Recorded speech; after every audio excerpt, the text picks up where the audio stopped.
नमस्ते साथीहरू, तपाईहरू सबैलाई स्वागत छ। आजको विषय एकदमै महत्त्वपूर्ण छ किनकि यो धेरै महिलाहरूको वास्तविक जीवनसँग जोडिएको छ। सत्य के हो भने हरेक महिलाको दुःखको पछाडि कहिलेकाहीँ उसको आफ्नै श्रीमान हुन्छन्। किन यस्तो हुन्छ? कस्तो श्रीमान पर्यो भने महिलाले साँच्चीकै दुःख पाउँछिन्? आज हामी यही विषयमा गहिरो कुरा गर्नेछौँ।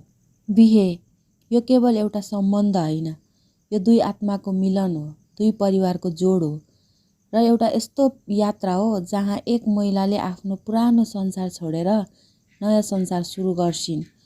उनी आफ्नो बुबा आमाको घर छोड्छिन्, आफ्नो बाल्यकाल, आफ्नो पहिचान, आफ्नो बानीहरू सबै परिवर्तन गर्छिन्, केवल एउटा आशामा कि अब उसको जिन्दगी अझ राम्रो हुनेछ।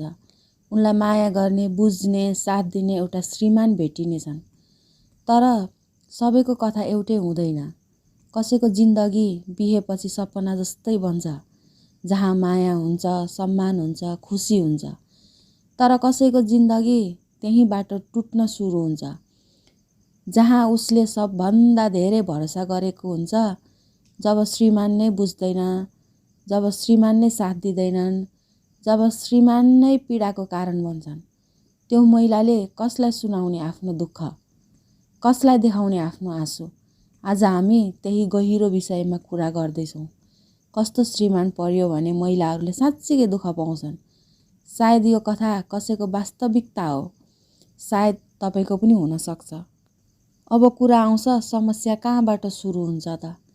किन एउटै बिहे कसैको लागि खुसी बन्छ र कसैको लागि पीडाको कारण बन्छ? यो सबैभन्दा ठुलो कारण हुन्छ श्रीमानको स्वभाव र व्यवहार। किनकि श्रीमान राम्रो भयो भने सामान्य जिन्दगी पनि स्वर्ग जस्तो लाग्छ, तर श्रीमान गलत पर्यो भने सबै सुविधा हुँदा पनि जिन्दगी नरक जस्तो महसुस हुन्छ। अब बुझौँ कस्ता कस्ता श्रीमान पर्यो भने महिलाहरूले दुःख पाउँछन्। पहिलो नम्बरमा रहेको छ सम्मान नगर्ने श्रीमान। जहाँ माया हुन्छ त्यहाँ सम्मान हुन्छ, तर यदि श्रीमानले आफ्नो श्रीमतीलाई सम्मान गर्दैन भने उनी उसको अगाडि होइन अरूको अगाडि पनि सानो बनाइन्छ। शब्दले लागेको चोट देखिँदैन, तर त्यो चोट सबैभन्दा गहिरो हुन्छ। दोस्रो नम्बरमा रहेको छ सुन्न नचाहने श्रीमान। महिलालाई धेरै कुरा चाहिँदैन, उनी चाहन्छन् कोही जसको उसको कुरा सुनोस्। तर जब श्रीमान सधैँ व्यस्त हुन्छन् वा उसको कुरा बेवास्ता गर्छन्, त्यो महिलाले मन बिस्तारै खाली हुँदै जान्छ। 3 नम्बरमा जिम्मेवारी नलिने श्रीमान। परिवार चलाउनु भनेको केवल पैसा कमाउनु होइन, तर जिम्मेवारी लिनु हो। यदि श्रीमान भाग्छन् जिम्मेवारीबाट, सबै बोझ श्रीमतीमाथि आउँछ र त्यो बोझले उसको सपना, खुसी सबै थिचिन्छन्। 4 नम्बरमा रहेको छ रिसालु र हिंसात्मक श्रीमान। रिस त सबैलाई उठ्छ, तर यदि त्यो रिस हात उठाउनेसम्म पुग्छ भने त्यो माया होइन, त्यो अत्याचार हो। एक पटक उठेको हात फेरि कहिले रोकिँदैन। 5 नम्बरमा अरूको कुरा बढी सुन्ने।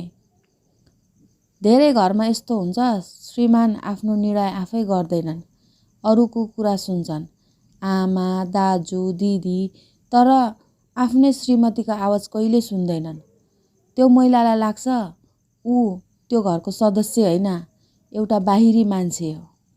6 नम्बरमा रहेको छ धोका दिने श्रीमान।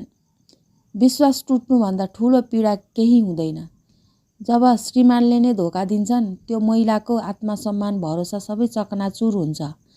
त्यो घाउ कहिल्यै पुरै निको हुँदैन। 7 नम्बरमा रहेको छ माया नदेखाउने श्रीमान। माया केवल मनमा भएर हुँदैन, त्यो देखाउन पनि जान्नुपर्छ। एक सानो शब्द तिमी ठिक छौ, एक सानो स्पर्श, यिनले पनि ठुलो अर्थ राख्छ। तर जब श्रीमान चुपचाप चिसो हुन्छ, त्यो सम्बन्ध बिस्तारै मर्छ। यी सबै कुरा सुन्दा सायद तपाईँलाई लागिरहेको होला यस्तो त धेरै घरमा भइरहेको छ। सायद तपाईँले पनि कतै न कतै यस्ता व्यवहार देख्नु भएको छ वा अनुभव गर्नुभएको पनि हुनसक्छ। तर प्रश्न के उठ्छ भने के यस्तो सम्बन्धमा साँच्चीकै खुसी सम्भव छ? के यस्ता श्रीमानसँग जिन्दगी सजिलो हुन्छ? यसको साँचो उत्तर बुझ्ने प्रयास गरौँ। हरेक महिलाले ठुलो कुरा चाहदिनन्, उनी चाहन्छन् थोरै माया, थोरै सम्मान अनि साँचो साथ।